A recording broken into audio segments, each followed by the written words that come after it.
kehidupan itu tidak akan berjalan sempurna seperti yang ingin kita rasakan. Selalu akan ada perbedaan pandangan.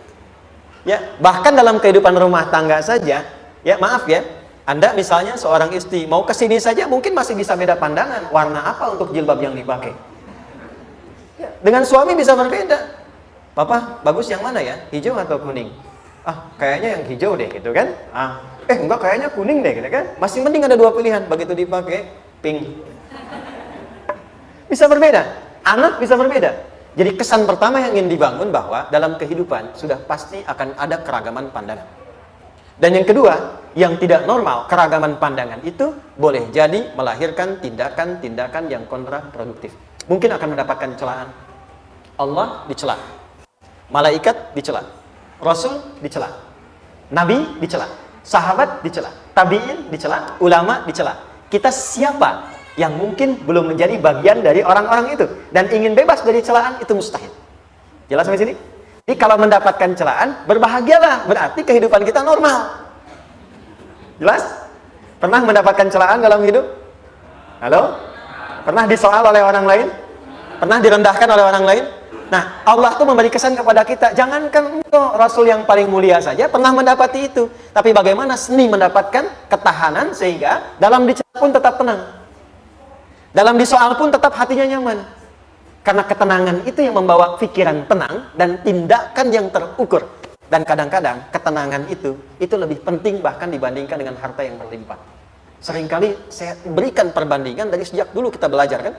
Coba pilih mana? Saya yakin masih konsisten. Pilih mana? Kaya tapi gelisah atau miskin tapi tenang. Tidak boleh ada pilihan ketiga, saya tahu itu.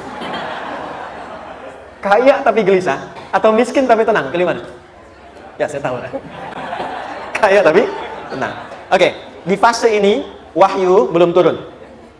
Nabi sudah ngajar, turun wahyu, turun ala-ala, turun beberapa surah. Tiba-tiba ada masa jeda, wahyu belum turun. Sepekan belum turun. Sebulan belum turun. Disitulah muncul seakan ada amunisi bagi orang-orang yang tidak senang dengan Nabi, tidak senang dengan ajakan Nabi pada kebaikan. Ini poin yang kedua. Kalau Anda berbuat baik, pasti ada tantangan. Ingat ya, kalau Anda berbuat baik, apapun itu, pasti ada tantangan. Yang menguji konsistensi kebaikan itu apakah serius untuk dilakukan atau tidak. Maka mulai muncul tuduhan. Lihatlah, Muhammad udah ditinggalkan sama Tuhannya.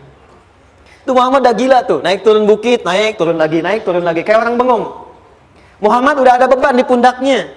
Jangankan umatnya, Rasulnya saja yang mengklaim Rasul, punya masalah katanya. Ya kan? Dan ditinggalkan Tuhannya, kok masih mau ikut Muhammad?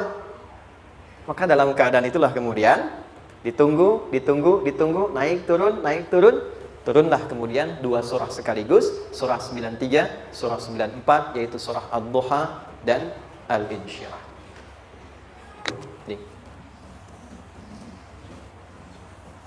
Oke.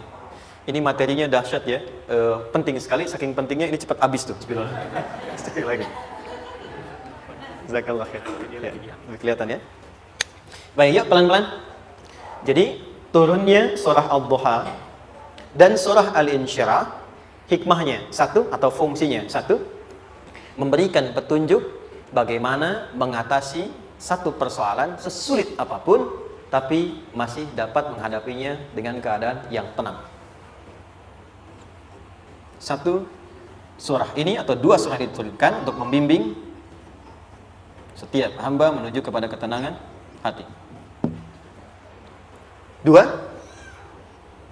membangun kekuatan mental sehingga dalam situasi apapun dia tetap kuat mengatasi berbagai persoalan kehidupan.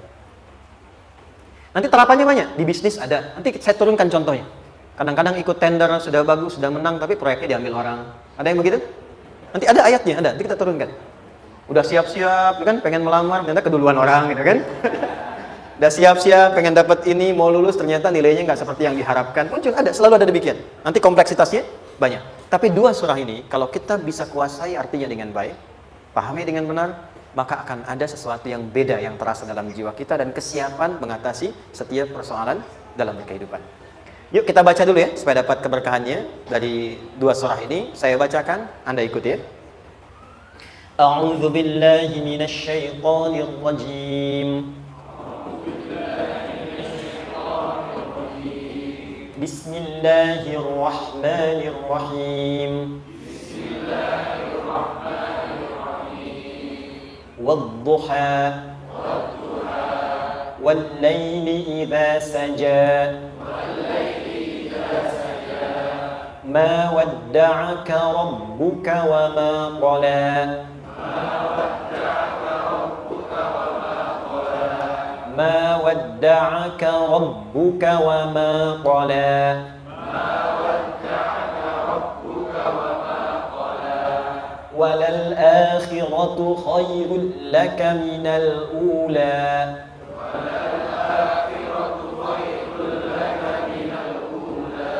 wala sawfa yu'tika rabbuka fatarda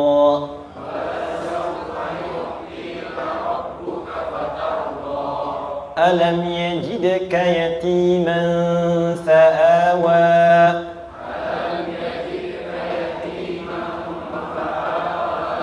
ووجدك ضالا فهدى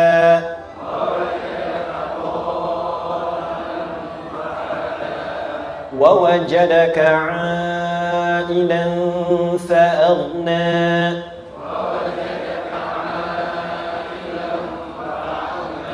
فأما اليتيم فلا تقهر وأما السائل فلا تنهر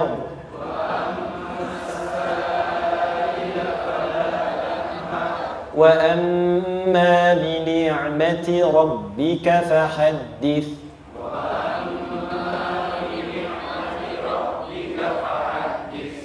Satu surat alhamdulillah. Izin saya bacakan tadi untuk diikuti supaya setidaknya kalau kita pulang dan ditanya bagaimana hidupmu engkau jalani, seperti apa engkau berinteraksi dengan Quran yang telah aku turunkan, maka kita pernah menjawab, ya Allah kami pernah bacakan itu. Jangan pernah kita berkehidupan sampai wafat dan tidak pernah berinteraksi dengan Quran walaupun sekedar membacanya. Wadduha, aku bersumpah, setiap huruf waw yang berada di awal kalimat di satu surah itu makna utamanya berarti sumpah. Ya, kosam, sumpah. Seringkali diartikan demi, ya. Wal asri, demi masa. Wal fajri, demi waktu fajar. Wal laili, demi malam. Intinya sumpah. Sebentar, pelan-pelan. Kalau Allah menyampaikan sesuatu kepada kita, yakin tidak? Saya ulang, yakin tidak? Serius? Hah? Kalau yakin, kenapa tidak dilakukan? Itu pertanyaan besar, ya. Baik. Kalau Allah menyampaikan, tidak bersumpah pun harusnya kita yakin. Tapi kalau Allah bersumpah dalam kaidah ilmu tafsir, berarti ada sesuatu yang sangat penting, yang saking pentingnya akan sangat dibutuhkan oleh setiap hamba, sehingga diminta setiap hamba itu fokus menyimak apa yang mau disampaikan.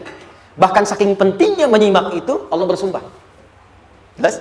Kalau teman-teman menemukan di Quran ada ayat dibuka dengan sumpah, berarti ada kasih Allah yang tinggi yang akan disampaikan di ayat itu sampai meminta kita fokus untuk menyimaknya. Ad-duha, untuk memudahkan maknanya, teman-teman kalau waktu duha itu jam berapa ya? Oke, sebetulnya dimulai sejak matahari itu mulai naik, yang memantulkan ya atau menyinari cahayanya itu mulai terasa lembut. Ya, kalau misalnya kita ambil 1,5 jam setelah subuh. Sekarang subuh 4:30 lah, taruhlah 4:30 ya. 1,5 jam berarti jam 6 kan? Nah, itu awal duha tuh. Awal duha. Sampai ke pertengahan kurang lebih 9:30, jam 10. Akhir duha jam 11 sampai menjelang ke zuhur. Awal duhanya disebut dengan syuruk namanya. Syuruk. Jadi syuruk itu awal duha. Kalau sudah jam 6 ada cahaya matahari ya. Enak nggak ke tubuh kita itu? Nyaman nggak? Jam 8 enak nggak kalau berjemur ya? Jam 9 enak ya?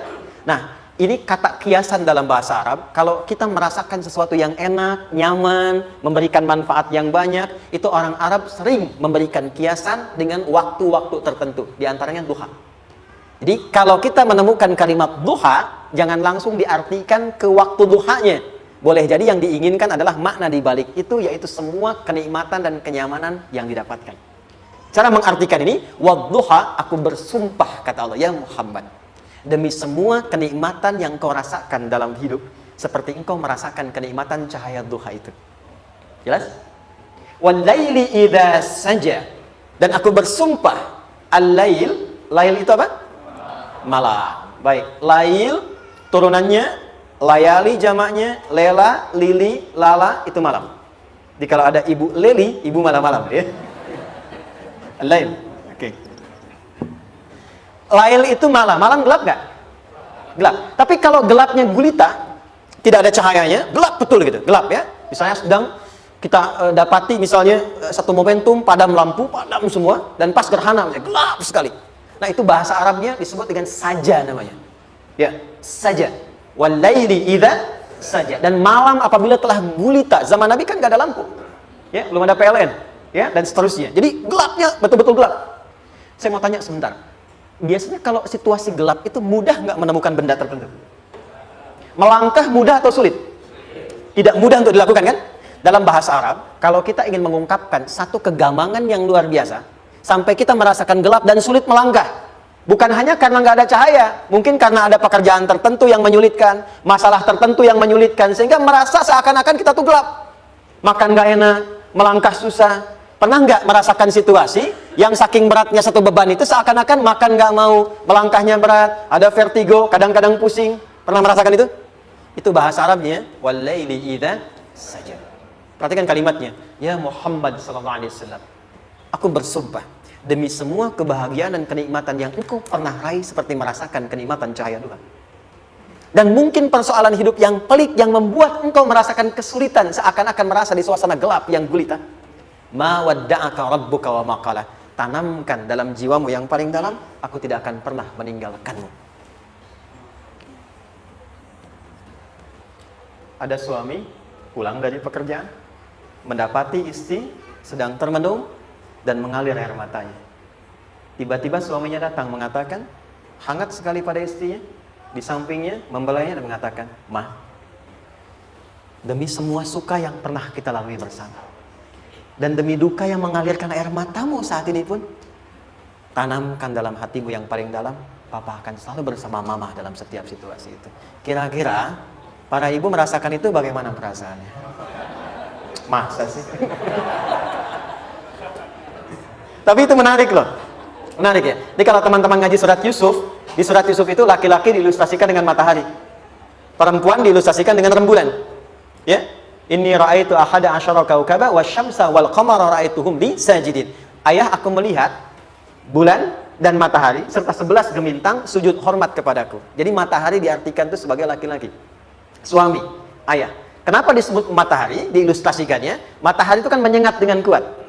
Kalau kita menjemur, mengeringkan pakaian, melindungi. Tipikal suami itu melindungi. Ada yang ganggu istri, sengat dengan kuat. Ada air mata yang mengalir, hey, keringkan itu sehingga tidak larut air mata mengalir di pipinya. Itu matahari. Sebaliknya rembulan. Rembulan itu kan enak dipandang, bukan bulannya ya.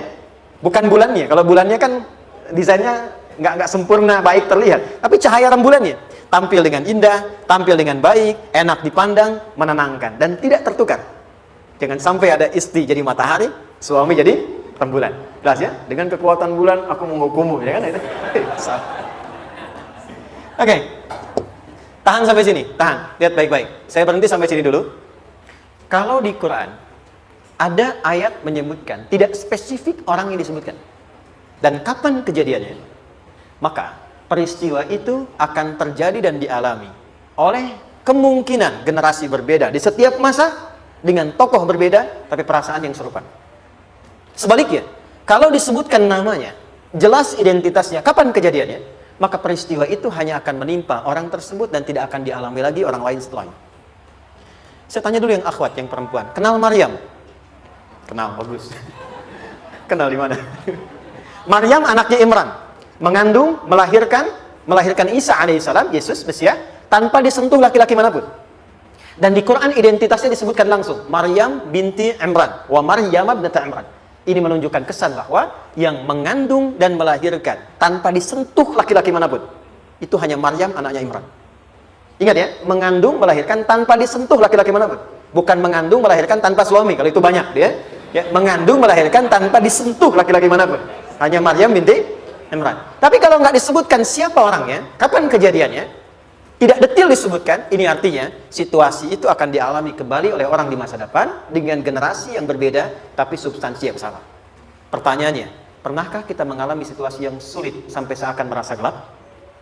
Nah, baik, maka adab yang pertama, jika mengalami situasi seberat apapun dalam berkehidupan, maka dekati Allah Subhanahu wa Ta'ala. Ini awalnya, dekati Allah. Apalagi kalau ada yang mengatakan ini nggak mungkin, ini nggak akan terjadi, ini nggak bisa. Kalau sudah ada tanda seperti itu tanda langsung dari Allah, supaya Anda diminta langsung mendekat kepada Allah dan tinggalkan semua makhluk. Karena Allah hanya akan mengabulkan langsung kepada Anda tanpa perantara siapapun. Itu yang terjadi pada Nabi Zakaria. Ini nggak mungkin, ini mustahil. Maka beliau langsung memohon kepada Allah dan langsung menyebutkan, ya Allah, saya minta darimu saja, tidak dari yang lain. Maka dikabulkan seketika. Jadi yang pertama, jika punya kesulitan sebesar apapun, seberat apapun, cepat dekati Allah. Maka di situ akan dijawab langsung oleh Allah, ma wadda'aka rabbuka wa ma qala. Hambaku, sepanjang engkau mendekat kepadaku, maka yakinkan dalam dirimu, situasi apapun yang kau rasakan, aku tidak akan pernah meninggalkanmu. Sudah? Satu? Paham sampai sini? Oke. Pelan-pelan ya. Saya belum bicara caranya. Saya baru bicara di awal motivasinya. Dekati Allah dulu, nanti caranya didetilkan di surah Al-Insyirah. Teruskan. Ma wadda'aka rabbuka wa ma qala. Walal akhiratu khairul laka minal. Perhatikan. Hei, seberat-berat bebanmu saat ini, ingat, satu saat akan tuntas. Dan ini pun ujian. Kalau sudah meninggal, gak ada ujian lagi. Dan nanti, kehidupan yang sekarang, apapun yang kau pertentangkan, perdebatkan, perselisihan, itu semua akan ditinggalkan. Jadi ternyata Allah mengungkap hakikat kehidupan dunia. Apapun yang diperselisihkan, tuh unik ya. Orang berselisih pada yang akan ditinggalkan. Aneh nggak? Ada orang berebut makanan, ya kan? Rebutan sampai berkelahi dan sebagainya. Pada akhirnya, makanan yang diperebutkan itu pun akan ditinggalkan. Yang ini meninggal, itu meninggal.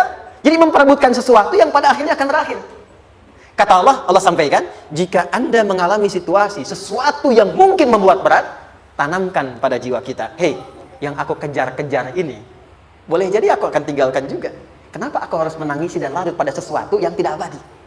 Maka Allah hibur kita dengan mengatakan, kamu tenangkan diri dulu. Semua yang kamu pikirkan sampai membuat kamu berat begini, pada akhirnya kamu tinggalkan. Dan yang abadi itu akhirat. Walal akhiratu khairul laka minal. Dua, pelan-pelan sikapi setiap masalah dengan proporsional.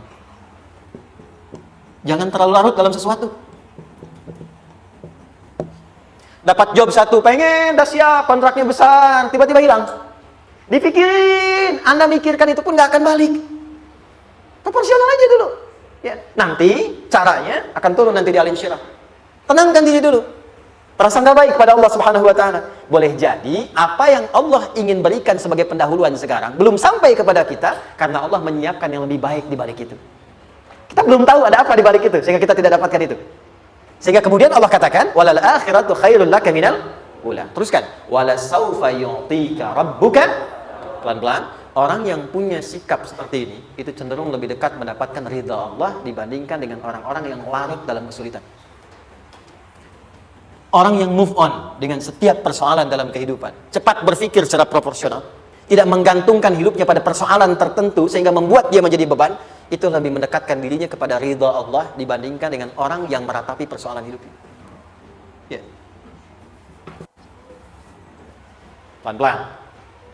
Jadi spiritnya, kalau punya masalah apapun, jangan dilarutin terus. Gak usah diratapi, cepat move on. Berpikir lagi, rencanakan lagi. Nanti, detailnya ada di Al-Insyirah. Tapi poin besarnya, janji Allah mengatakan, kalau Anda bisa move on, proporsional, maka yang dijanjikan oleh Allah, di situ Allah percepat datangnya ridha Allah Subhanahu wa Ta'ala. Kalau ridha Allah sudah datang, maka akan dua yang diberikan. Pertama kali, ketenangan di dalam jiwa, dan yang kedua, kemampuan untuk berikhtiar lebih baik mencapai apa yang diinginkan. Satu, kalau ridha Allah sudah diberikan pada seorang hamba, yang pertama diberikan ketenangan dalam jiwa. Bukan dunianya dulu. Bukan apa yang Anda ingin harapkan dulu. Pengen sesuatu, ya, pengen materi, pengen kedudukan, pengen lulus anaknya ujian, ya kan? Tiba-tiba terjadi sesuatu, diratapin, alih-alih meratap, alih-alih membuat status, alih-alih menyulitkan diri, kata Allah, terima dulu proporsional. Setelah itu dekatkan diri kepada Allah, turun ridha Allah, begitu turun yang pertama diberikan ketenangan kepada hati. Tenang dulu. Kalau sudah tenang, nanti dibimbing menyelesaikan apa yang sedang dihadapi itu. Itu poin yang ketiga. Pelan-pelan. 4. Kita masuk ke detail sekarang. Perhatikan baik-baik, ini yang paling menarik. Alam yajidka yatiman fa'awa. Muhammad SAW, bukankah dulu engkau yatim? Punya banyak masalah? Aku selesaikan juga. Ayahmu meninggal sebelum lahir, ada ibu. Ibu meninggal, ada kakek. Kakek meninggal, ada paman. Ya kan? Ada teman yang menemani Sayyidah Khadijah. Teman yang setia, semua kebutuhan tersedia. Artinya Pak, perhatikan baik-baik. Kalau Anda punya masalah sekarang, jangan sampai melupakan yang dulu-dulu pun pernah tuntas Allah selesaikan. Jadi kalau sekarang sedang punya persoalan, jangan sampai satu masalah ini membuat Anda kehilangan harapan dan kehidupan. Sementara Anda sadar, dulu pun banyak masalah kok selesai juga. Kenapa dengan yang satu ini kita harus jatuh? Sekarang usia berapa? 20, 30, 40, 50. Sekarang usia 50 tahun, ada masalah, baru 5 menit datang sudah merasa jatuh. Yang 50 tahun ke belakang yang banyak selesai itu kita nilai atau tidak? Maka kata Allah, seperti yang dulu pernah aku selesaikan ribuan masalah itu, yang sekarang pun mudah aku tuntaskan. Jelas? Nah, secara psikologi, orang-orang yang selalu bertindak seperti itu akan selalu punya harapan lebih tinggi untuk menyelesaikan persoalannya. Jadi kalau sedang punya masalah, pikirkan yang dulu juga selesai, masa yang sekarang nggak selesai. Itu prinsipnya. Secara psikologis demikian. Jelas ya? Oke. Wa wajadaka dhallan fahada. Muhammad, dulu engkau pernah mengalami melihat masyarakat banyak berbuat yang tidak baik, aku berikan petunjuk. Kuncinya fahada di situ. Orang yang punya motivasi kuat dan keyakinan untuk bisa menyelesaikan persoalannya, maka dia akan lebih cepat mendapatkan petunjuk Allah untuk mendapatkan solusi terbaik. Ada sini. Saya agak cepat ya, mohon izin. Wa wajadaka 'ailan fa'aghna. Bahkan, maaf, bukan sekedar selesai, kalau perlu saya bikin kaya, kata Allah. Aghna itu kalau ilmunya luas. Kalau harta, hartanya banyak. Kalau kedudukan, kedudukannya tinggi. Hei, engkau yang sedang mengejar kedudukan, aku tahan sebentar karena ada yang nggak bagus untukmu di sini. Tapi kalau kamu terima, aku angkat itu lebih daripada apa yang kamu harapkan. Kamu pengennya bintang 2, aku naikkan sampai bintang 4. Kalau perlu 5 sekalian. Hei, kamu yang in kampus di sini, aku tahan. Bahasa kamu nggak lulus, kamu nangis, kamu mengadu, kamu datang pada orang tuamu. Orang tua mulai protes, mulai curhat, macam-macam. Terima dulu. Mungkin di sini ada yang tidak baik seperti doa ibumu yang sering memohon, ya Allah. Jangan sampai anakku berbuat yang salah. Jangan sampai terjebak narkoba. Jangan sampai terbawa tawuran. Di sini ada yang kurang tepat untukmu. Kalau kamu riba, kamu terima, kamu proporsional, bahkan aku pindahkan ke kampus yang lebih baik yang tidak kamu bayangkan sebelumnya. Di orang-orang yang selalu menerima apa yang Allah ujikan dan riba dengan itu, maka Allah akan angkat derajatnya bahkan melebihi ekspektasi dirinya. Paham? Kalau sudah seperti itu, maka lihat ujung ayatnya. Lihat ujung ayatnya. Fa'ammal yatima fala taqhar. Hei, maka jangan pelit berbagi kepada orang lain. Share. Kalau sudah sukses, share. Berbagi, bukan hanya materi, bagi ilmunya, ya, bagi kebahagiaannya. Wa ammas sa'ila fala tanhar. Jangan sampai nunggu orang minta. Kalau lihat ada kawan yang butuh, sekarang Anda sukses. Tapi boleh jadi kesuksesan Anda itu tangganya dari teman-teman Anda. Kalau sudah teraih ke atas, lihat lagi anak tangganya ke bawah. Ajak teman, jangan ditunggu minta. Ajak, bawa dia, berikan peluang. Jangan sampai dia minta, apalagi Anda bentak-bentak. Aku kan yang dulu bantu kamu, jangan sampai keluar kata-kata itu. Kamu bisa naik di atas karena aku kan yang dulu bantu kamu. Kamu bisa jadi pemeran utama karena aku yang rekomendasikan. Karena aku yang dorong kamu. Misal, jangan sampai keluar kata-kata itu. Apalagi langsung keluar, tidak. Ini karena ilmuku saja misalnya. Kalau itu bisa dilakukan dengan baik, lihat ujungnya. Wa amma bi ni'mati rabbika fahaddits. Maka semua nikmat yang dirasakan akan mudah untuk diimplementasikan dan disyukuri. Jadi semua nikmat itu bukan cuma dirasakan. Jadi membagi semua nikmat itu adalah rasa terbaik untuk menikmatinya. Maaf ya, Anda kalau punya makanan, dimakan sendiri. Dengan dibagi sama-sama, kira-kira rasa nyamannya yang pertama atau yang kedua? Kedua. Makan sendiri, enaknya sendiri kan? Tapi ketika ada teman berbagi dan tahu, oh enak ya, nyaman ya, ada kebahagiaan, ada ngobrol, ada tertawa, ada kebersamaan, itulah inti nikmat yang sesungguhnya. Wa amma bi ni'mati rabbika Ternyata masalah yang diberikan bukan ingin memberikan beban, tapi ujungnya, endingnya, supaya Anda bisa mendapatkan nikmat berkualitas yang bisa dibagi. Lihat surat Ad-Duha itu jangan cuma lihat awalnya, lihat ujungnya. Ternyata ketika seseorang mendapat masalah, seberat apapun, itu bukan ingin membebani, tapi ingin meningkatkan kualitas hidupnya supaya mendapatkan nikmat yang lebih besar dan merasakan nikmatnya itu dengan berbagi. Itu poin.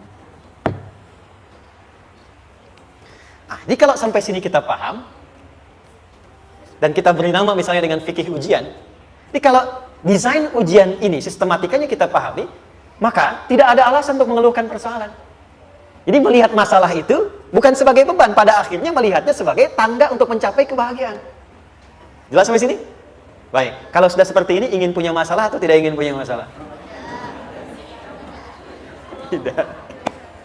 Ingat ya, jadi kalau anak pulang bawa masalah, dilihatnya jangan beban. Oh, Allah ingin menaikkan kualitas pada anak saya, yang dengan itu menjadikan ia mendapatkan nikmat yang belum pernah didapati.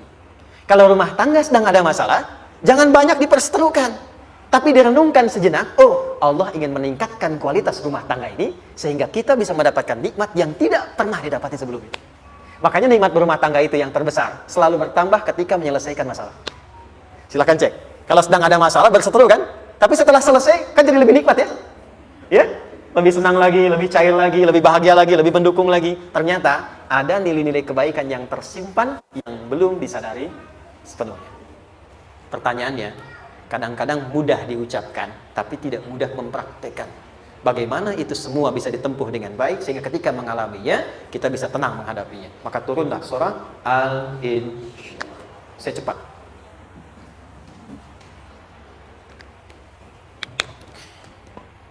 Teman-teman, ini apa?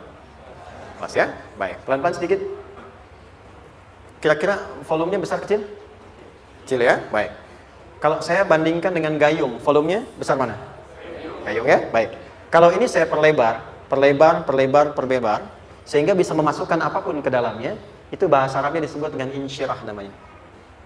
Jelas? Meluaskan sesuatu sehingga terlihat lapang, sehingga memudahkan setiap hal masuk ke dalamnya. Itu insyirah namanya. Surah ini diberi nama dengan surah Al-Insyirah, yang berarti sesuatu yang lapang, yang tenang, yang nyaman. Yang diharapkan dengan keadaan hati yang lapang, nyaman, tenang itu, segala persoalan yang dihadapi dalam kehidupan akan mudah diterima dan tidak berdampak besar dalam menyikapinya.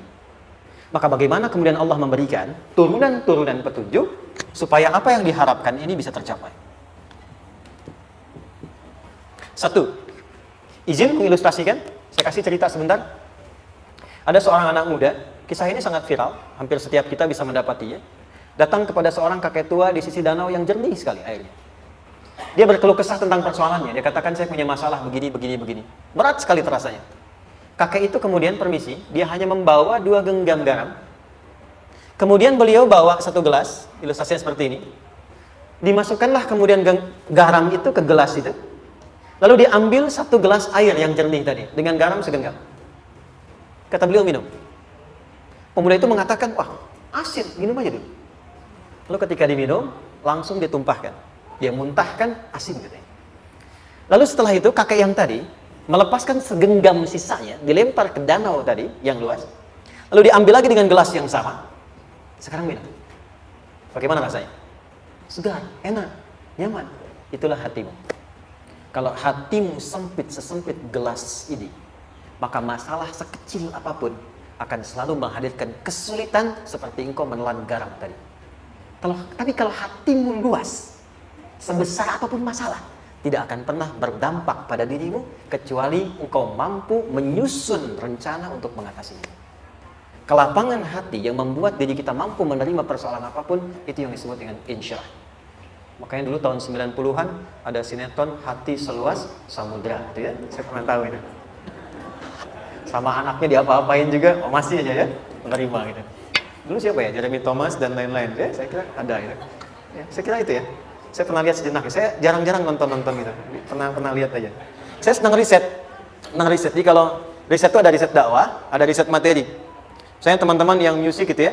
Saya tidak terlalu dekat dengan musik karena saya di Quran gitu. Tapi untuk mengetahui hukum musik itu bagaimana, saya riset. Sampai ke notasi saya tahu. C, D, F, G, A, B, C, G, A, B, C, D, F, G, D, F, G, A, B, C, D, A, B, C, D, F, G, A, F, G, A, B, C, D, E, B, C, D, E, F, G, A, B, F, G, A, B, C, D, A, F, G, A, B, G, A, B, Cis, gitu kan ya? Ya, tapi kalau diminta piano, gitar, saya nggak bisa. Ya, tapi untuk menentukan hukum, nah kita bisa paham gitu. Misalnya boleh nggak baca Quran pakai langgam Jawa gitu kan? Nah, hukumnya apa? Nanti dari teori itu muncul. Ya, paham ya? Nah, oke, balik sini. Perhatikan baik-baik. Satu, saya agak cepat.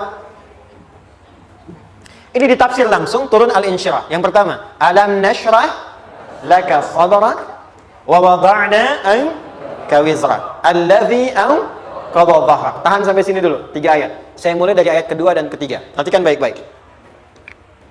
Wa wada'na anka wizrak alladhi anqadha dhahrak. Artinya apa? Artinya satu beban yang diletakkan di pundak yang berpengaruh kepada semua bagian tubuh. Kita pernah melakukan atau melihat yang angkat beban ya? Beban kan semakin berat diangkat, semakin terasa ke bagian-bagian tubuh ya, ke semuanya. Nah, itu namanya wizrak alladzi anqadha dhahrak. Beban yang dipikul yang berat sekali sampai semua merasa. Makanya jadi satu ungkapan dengan mengatakan dia sedang memikul beban yang sangat berat. Sampai kepalanya pusing, tidur nggak nyaman, miring kanan, miring kiri. Itu namanya ya alladzi anqadha dhahrak. Satu. Saya percepat, akan ada satu masa dalam hidup setiap hamba merasakan satu persoalan yang seakan-akan beban berat yang dipikul sampai merasa kesulitan dari ujung kepala sampai ujung kaki. Siapapun itu.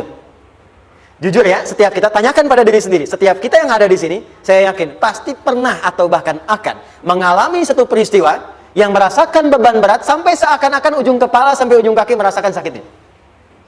Ada yang sudah mengalami atau bahkan nanti akan ada yang melalui. Perhatikan baik-baik. Teruskan ayatnya. Wa rafa'na laka. Perhatikan.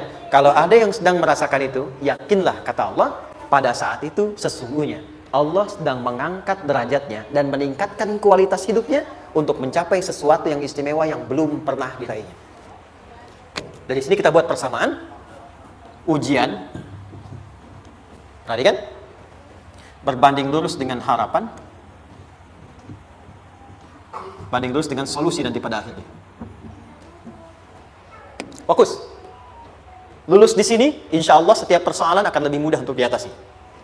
Ujian, seberat apapun yang sedang kita alami, tidak akan pernah diberikan kepada kita oleh Allah, kecuali ternyata hikmahnya untuk mengabulkan harapan-harapan besar yang sebetulnya kita mintakan. Jujur ya, setiap kita kan sering punya permohonan ya, sering berdoa ya. Ya Allah minta ini, minta itu, minta ini, minta itu, gitu kan? Nah, cara Allah mengabulkan harapan kita itu, yang pertama, jalurnya lewat ujian. Karena semua kesuksesan itu, desain dasarnya adalah melewati ujian. Coba, anak-anak kita yang sedang sekolah itu, apa mungkin diwisuda dengan penuh kebahagiaan kalau nggak mengalami ujian? Hah? Lewat ujian dulu kan? Dia belajar dulu, ujian dulu, ngatasin soal dulu, lulus, baru wisuda. Apakah mungkin akan dapat IPK 4 yang diharapkan kalau tidak mengalami ujian? Belajar dulu, ya kan? Ada waktu, sempat dia bangun malam, siang, dan seterusnya, belajar, keringat, dan sebagainya, baru bahagia kan? Dan ternyata belajar itu untuk diwisuda. Sebab kalau kita tidak belajar, mustahil dapat wisuda. Kalau tidak lewat ujian, mustahil dapat ijazah. Karena ternyata harapan itu, hukum dasarnya dalam berkehidupan, bisa diraih dengan melewati ujian. Ini poinnya. Jadi mohon, kalau sedang mengalami sebuah peristiwa, dan kita harus menghadapi itu, coba renungkan, sebetulnya pernah berdoa apa sampai kita mengalami itu, sehingga dengan jalan itulah sebetulnya Allah ingin mengabulkan harapan yang dulu pernah kita mintakan. Jelas? Oke, satu. Yuk, turunkan rumus ya pelan-pelan. Quran surah kedua ayat 286. Ini kesini dulu, baru nanti kita balik lagi. 2 Al-Baqarah ayat 286. La yukallifullahu nafsan illa wus'aha. Tahan sampai sini. Lihat baik-baik. Hukum yang pertama. Hukum pertama. Allah tidak mungkin menguji seorang hamba di luar batas kemampuannya. Jadi kaidah yang pertama tadi, kalau kita sedang diuji, sebetulnya ada harapan dan doa yang pernah kita mohonkan dan Allah ingin mengabulkan itu, jalan pertama adalah ujian. Tapi adilnya Allah tidak akan pernah kita diuji kecuali sesuai dengan kemampuan kita. Jadi kalau nggak mampu, nggak mungkin diberikan ujian. Ingat ya, kalau tidak mampu, tidak mungkin diberikan ujian. Artinya, harapan yang kita mohonkan pun akan sesuai dengan kemampuan kita. Jadi kalau kita minta sesuatu, nggak mungkin bisa menggunakannya, nggak akan dikasih. Nah, balik ke sini, untuk memberikan ketenangan kepada hati kita, kalau sedang menerima persoalan, setelah kita mengatakan, oh ini mungkin ada harapan yang ingin saya dapatkan, jalannya lewat sini. Untuk memberikan ketenangan kepada hati, begitu persoalannya tiba, langsung katakan pada diri kita, saya pasti bisa menjalaninya. Mustahil saya diuji kalau nggak mampu menjalaninya. Itu bahasa singkatnya. Ingat ya? Kalau ingin mudah menyelesaikan persoalan, kata Quran, setiap ada ujian, langsung katakan pada hati kita, insya Allah bisa. Nggak mungkin saya diuji kalau saya nggak sanggup. Jelas? Dan tanamkan itu pada hati yang paling dalam. Ini nggak mudah. Kalau cuma disimpan di pikiran, jadi beban. Tapi kalau Anda tanamkan dalam hati, seberat apapun masalahnya, pasti saya sanggup, pasti saya bisa. Pernah lihat dulu ada acara 90-an Benteng Hattori?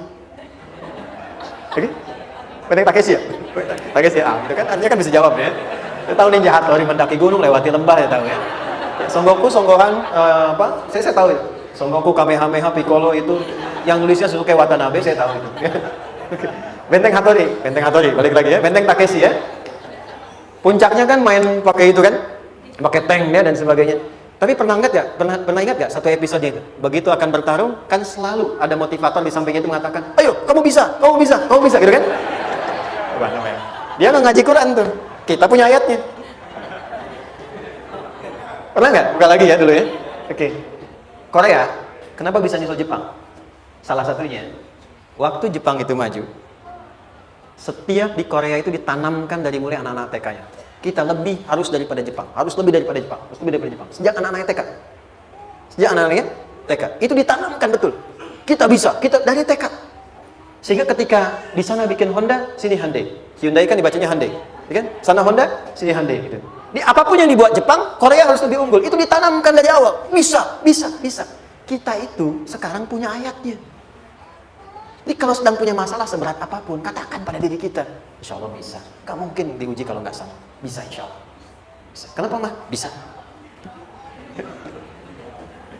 Jelas? Oke.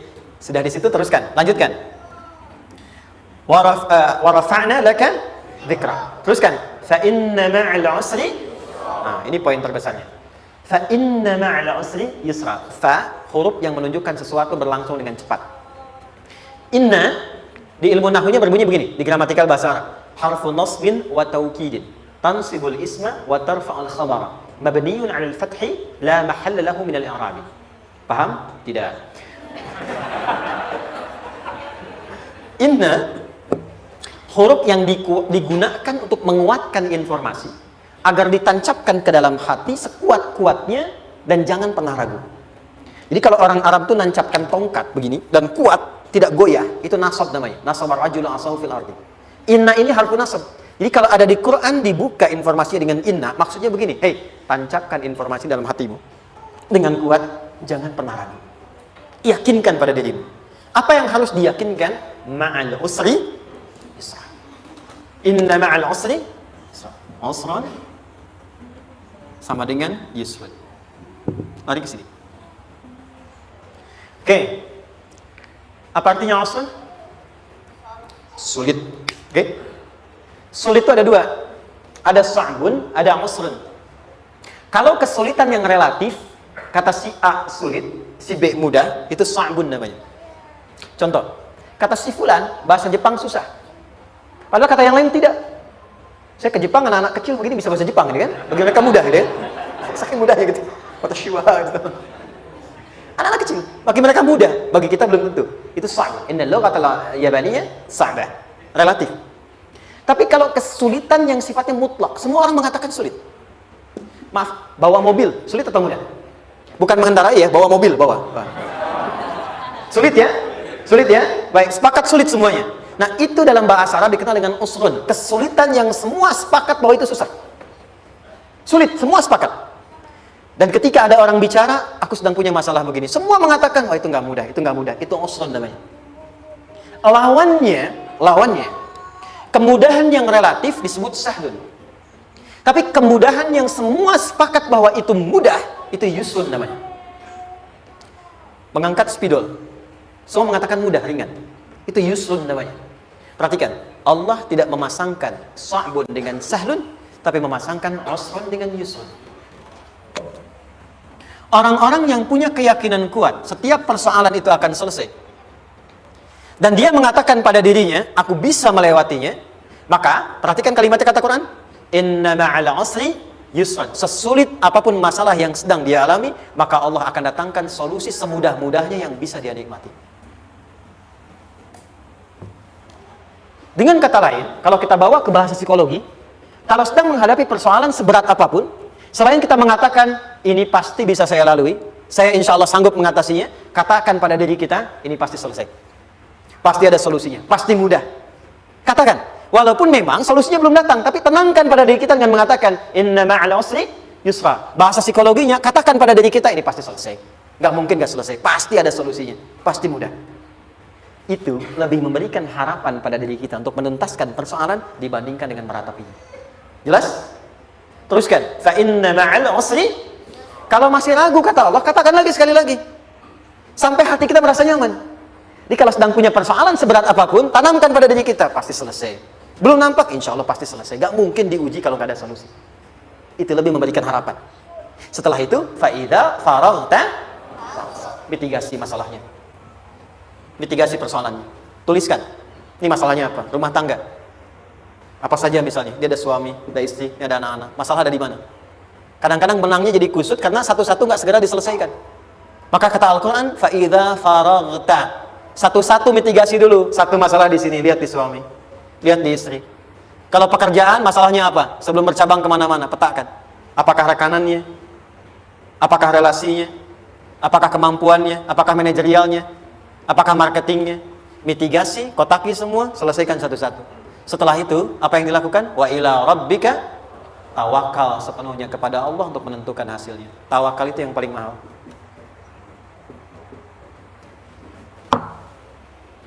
Anda kalau nggak punya kepasrahan, stres. Karena selalu memikirkan apa yang mau dikerjakan dan selalu orientasi pada hasil. Kita punya tawakal. Kalau kita mampu menyerahkan sesuatu, gini, di sini ada orang yang paling jago misalnya main basket. Ada pertandingan basket. Begitu dibuka, udah tim musyawarah serahkan aja pada si fulan. Kan? Dia yang paling jago, dia. Bukankah dengan menyerahkan itu bukan hanya kita berikan sebuah tugas, ya kan? Tapi dengan itu ada kelapangan tersendiri kan? Ah, yakinlah sukses, dia paling hebat. Pernah ada perasaan gitu? Sekarang, siapa yang paling mampu menguasai? Siapa yang paling hebat menyelesaikan segala hal? Siapa yang punya segalanya? Bukankah Allah? Orang-orang yang punya tingkat tawakal yang tinggi, maka satu, dia akan lebih stabil keadaan mentalnya dan tidak akan pernah gelisah dengan kekecewaan. Nggak ada kecewa. Karena tawakal itu, kalau sudah kepasrahan, pasti menerima hasil. Kalau sudah tawakal, terserah Allah tetapkan apa saja. Mau dapat sekarang, dapat besok, dapat nanti. Puncak yang paling tinggi, hei, tugasmu hanya berikhtiar semampu yang bisa dilakukan. Selanjutnya, biarkan Allah menetapkan apa yang menjadi bagian dari maslahat kehidupan kita. Saya tutup. Cara Allah menjawab harapan kita ada 3. 1. Memberi langsung apa yang kita mintakan. 2. Menunda itu sampai kita siap menerimanya. 3. Mengganti apa yang kita inginkan dengan apa yang kita butuhkan. Saya ulang ya. 1. Memberi langsung apa yang kita mohonkan. Misal, ya Allah saya ingin A misalnya. Anak saya pengen ke ITB. Tapi nggak mungkin tiba-tiba langsung masuk ITB kan? Pasti lewat ini dulu kan? Ada ujian dulu. Ikut tes dan seterusnya diterima. Sesuai. 2. Kadang menunda sesuatu sampai dia sanggup menjalaninya. Anda punya anak usia 5 tahun, pengen diberikan motor. Anda mampu untuk memberi motor, dikasih nggak? Tidak. Sampai dia sanggup mengendarai motor, baru Anda berikan. Terkadang ada yang kita minta sekarang, tidak didapati sekarang. Tapi ternyata tahun depan kita dapat. Kita harus sadar bahwa anugerah yang kita dapatkan tahun depan itu sebetulnya adalah hasil doa kita di tahun ini. Pernah dengar nggak kisah viral? Nabi itu berdoa, baru dikabulkan setahun setengah. Setahun 6 bulan. Padahal itu Nabi loh. Kiblat pertama kita kemana? Palestina kan? Baitul Maqdis kan? Nabi berdoa, mohon terus nengok ke langit. Al-Baqarah 144, minta. Jawabannya turun setelah setahun setengah. Setahun 6 bulan. Ada yang mengatakan di tafsir setahun 8 bulan. Baru dikabulkan setelah setahun setengah. Padahal kurang soleh apa Nabi? Nabinya siap, mungkin umatnya yang belum siap. Nabinya siap, tapi ada tantangan di masyarakat yang tidak mudah, yang mungkin bisa meruntuhkan dakwah. Baru dikabulkan setahun setengah. Ketika semua umatnya sudah bisa siap menerima itu. Boleh jadi, apa yang diminta orang tua sekarang, terkabulnya mungkin belasan puluhan tahun pada anaknya yang nomor sekian. Tahu Imam Syafi'i? Imam Syafi'i itu kan nama aslinya Muhammad. Bapaknya Idris. Kakek yang ke atas, yang ketiga namanya Syafi'i. Kenapa disebut Imam Syafi'i? Dinisbatkan pada kakek yang ke atasnya. Ternyata kakeknya ini seorang ulama besar, saleh, memohon kepada Allah. Setiap di keturunannya ada yang bisa menggantikan lebih soleh, lebih baik lagi. Ternyata yang didapatkan bukan dari anaknya, tapi generasi keturunan yang kesekian. Anda belum sekarang bisa hafal Quran. Misalnya, Anda bermohon, berdoa, boleh jadi yang hafal. Mungkin bukan di anak, bisa di cucu. Bisa di bagian keluarga yang lain. Maka, terkadang tawakal itu tidak hanya memberikan hasil yang cepat, tapi memberikan keindahan yang terasa tertunda, tapi melengkapi kebahagiaan yang dirasakan. Penutupnya, boleh jadi minta ke ITB, diterimanya di Unpad. Minta motor, dapatnya mobil, kalau itu senang, luar biasa. Minta mobil, dapatnya motor, kan? Ternyata, kadang-kadang misalnya yang terakhir, saya tutup, Allah mengabulkan apa yang kita butuhkan, bukan apa yang kita inginkan. Anak Anda sakit, dibawa ke dokter, kata dokter, jangan dulu makan jeruk.